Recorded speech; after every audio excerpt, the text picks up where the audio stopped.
I think what China should do, though, is then I don't think it should change its exchange rate. It's going to change it because, as they did in 2005 to 2008, they may move to a small appreciation every year, 2 or 3%. It certainly wouldn't do any great harm at that rate to do it. I think it's always better to have a kind of certainty rate.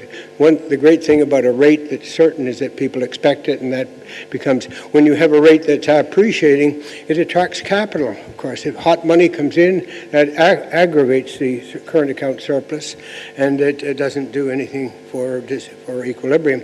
But I do think what China can do is to bring about a correction of its better alignment of its imbalances, trade imbalances.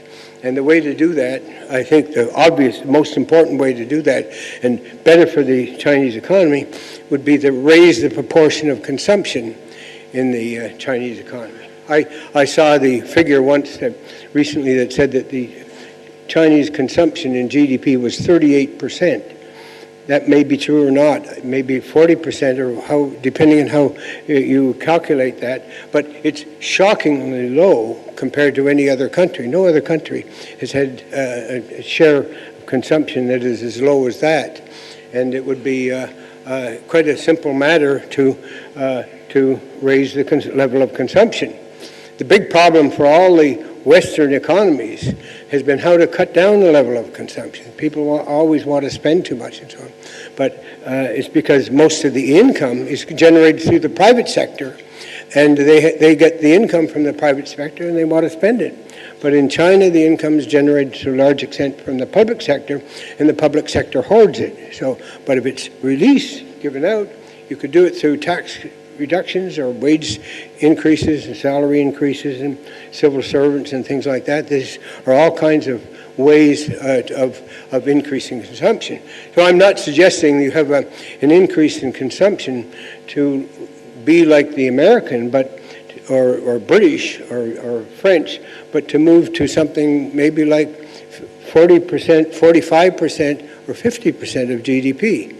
Be a modest thing to see how that worked and see if that bringing about that would bring about, because a surplus and current account or trade balance surplus, more or less the same thing, represents a country spending 5% less of their GDP. A 5% surplus means they're spending less than they're producing by 5%. Just as the U.S., which has a big deficit of maybe 4%, close to 4% of GDP, maybe $700 billion, is spending more than it's producing by that amount. You could, in round figures, you could say that U.S. production is 14.3%, or $14.3 trillion, and U.S. spending is $15 trillion. So the deficit is that excess of spending, and that has to match up exactly with the balance of payments. You find in China the opposite arrangement, with the gap being about income below spending by about $300 billion.